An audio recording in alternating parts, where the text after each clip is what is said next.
Lengthening versus stretching. So we all know how important flexibility is, to have muscles that are supple and flexible. And one of the things that has been taught for a long time, or what most people are familiar with, is stretching. And one of the dilemmas with the way that most people stretch is they do it with some intensity, with some tightness. It's not uncommon that people will push their stretch, that they'll make it painful, if not very painful. And so that's what I call stretching. And the problem with stretching is that your muscles and your nervous system are set to be very self-protective. And so when you go to stretch muscle, let's say the muscles at the back of the thigh, your hamstrings, notoriously tight, and you're sitting down, leaning forward, doing a toe touch, reaching forward, it's not uncommon that people will kind of push themselves to where it gets noticeably uncomfortable. Some people downright painful, or they might try to bounce their way into it even further. And most of the time, for most people, that triggers the self-protective mechanism within the brain and the nervous system. So that, in other words, when you are doing what's typically called stretching, you are stressing the muscle to such a degree that the nervous system tells the muscle to start tightening up. Hence, you see the problem. If you're stretching, you're pushing a little too hard, it's getting a little too uncomfortable, a little too painful. The muscle has the potential of tearing. Usually if it would be a little bit, but if you really pushed it, it could really tear the muscle. So the brain, and this is all unconscious, via the nervous system all the way down to where it embeds in the muscle, when you go to push it too hard or too fast, it'll immediately start tightening the muscle to protect itself. So stretching a lot of times will yield no results. You could potentially even get tighter. But even if you really pushed, you were aggressively stretching and you did get a little more range of motion, one of the problems is that you could very likely be stretching the tendons, the part of the muscle that actually connects the muscle to the bone. And that tissue is not nearly as elastic as muscle. It's not meant to stretch. And so if your muscle is pretty tight and bound up, and then you go to really push on it to stretch it out to, again, where it starts to get noticeably uncomfortable or painful, the nervous system again tells that muscle to tighten up. So what ends up sometimes happening is you start stretching the tissue at the ends of the muscles, the ligaments. And that is a problem because those are not very flexible tissues. You do not want to stretch out your ligaments, your tendons, and have tight, and still have the muscles being tight. That is a recipe for injuries, and it's not uncommon. I had this experience as well early on in athletics, and it's fairly well known in athletic training and sports performance now that stretching is not an effective warm-up, and it's not very effective at creating flexibility. So that's stretching. The other word I mentioned at the beginning of the video was lengthening. And while they can seem very similar at first, they're actually quite distinct. Lengthening would mean, basically, it's about relaxing. It's relaxing in the mind and the body, so that the muscle will slowly start to lengthen out. So when you move slowly and you move gently, you move into a position where, let's say you feel a little bit of a pull, let's go back to the hamstrings, that you're in any position. Let's say again, you're seated with your feet and toes out in front of you and you're reaching your fingers down to your toes.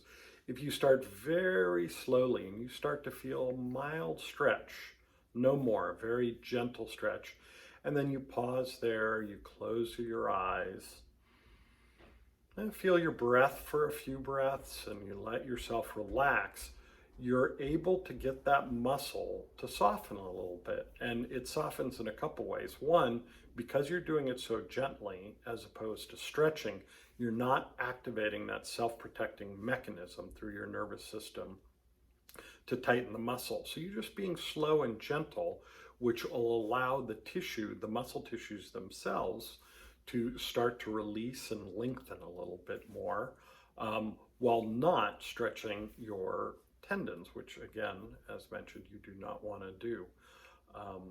So that's very important. When you go slow and gentle, you're not triggering the self-protective tightening of the muscles. And also, as you relax and you do things gently, this is true with increasing flexibility, but this is also true with gaining better balance, mobility, better posture, anything with the physical body and movement, that when you do something slowly and consciously, and you're doing it so that it's not painful, it's not super fast, you're giving your brain time to recognize what's going on, because the brain is the whole body is very self-corrective. Within your brain lies a wonderful self-correcting mechanisms throughout the entire body.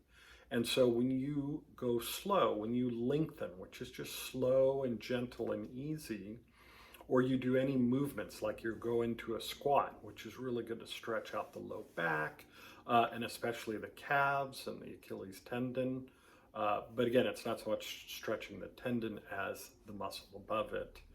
When you go slow, it allows the brain to recalibrate. There's something called sensory motor amnesia. And a lot of times our brain literally, this sounds odd maybe, our brain has forgotten just how tight our muscles are. So when you move into a movement, into a position where you're consciously aware there's some tightness, but you do it gently, you're allowing the brain to reevaluate and recognize, oh, we've been chronically tightening that muscle up, and usually there's a good reason for it, i.e. all the sitting we do from work, at home, in the car, and that's another video, but the brain then gets the opportunity, because you've lengthened the muscle gently, to go, oh, this needs to be recalibrated. So in lengthening, again, not only are you not triggering that self-protecting, squeezing, tightening mechanism, but the brain is now sending new messages to the muscle, because it's recognized, ooh, that muscle's shorter than it should be. So it starts to lengthen. So the key for flexibility, and by extension what we call range of motion, healthy functional range of motion, which is your knees moving your knees, your hips, your shoulders, any of your joints moving as much as possible and freely, but also obviously very safely. So in gaining flexibility, instead of stretching, try lengthening. Get into a position or go through a movement or a series of movements slow and easy.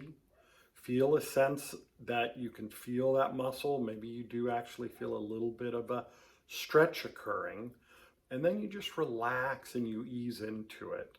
And then you kind of move around, you play with the position a little bit, always making sure that it's comfortable. And if it's not comfortable, you stop and you start over, or you reevaluate, you do it a little bit differently, but it's always to be comfortable. And when you start to do that, you will notice definite increase and definite results in your flexibility. It'll be much more comfortable to do. Stretching is a great example where no pain, no gain usually will give you the opposite results of what you want. But the other beneficial thing is it's cumulative. As you start to feel those tight muscles and you practice lengthening, breathing, relaxing, kind of moving in different subtle variations where you feel that tightness, it's cumulative. As let's say your hamstrings loosen up a little bit, it makes your low back a little bit looser. And then maybe you do a position that helps to release and relax the low back. And each time you do that, it starts growing almost exponentially. So it's important to realize, and I'll discuss this in other videos because it's a principle throughout all of how the body functions, in fact, all of wellness, is that usually less is more, in this sense that doing it just nice and easy with some regularity, you will see significant results in a time period that's much shorter than you think, and it's much more comfortable and it's much more simple. And that's another principle I'll cover on another video. But just, it's always good to know that the vast majority of time, things that will help increase your wellness are easier, more simple, quicker, and more enjoyable and more fun than you think. So try it out. Instead of stretching, explore the idea of lengthening, of re-educating the brain and the muscles and relaxing into it. So good luck.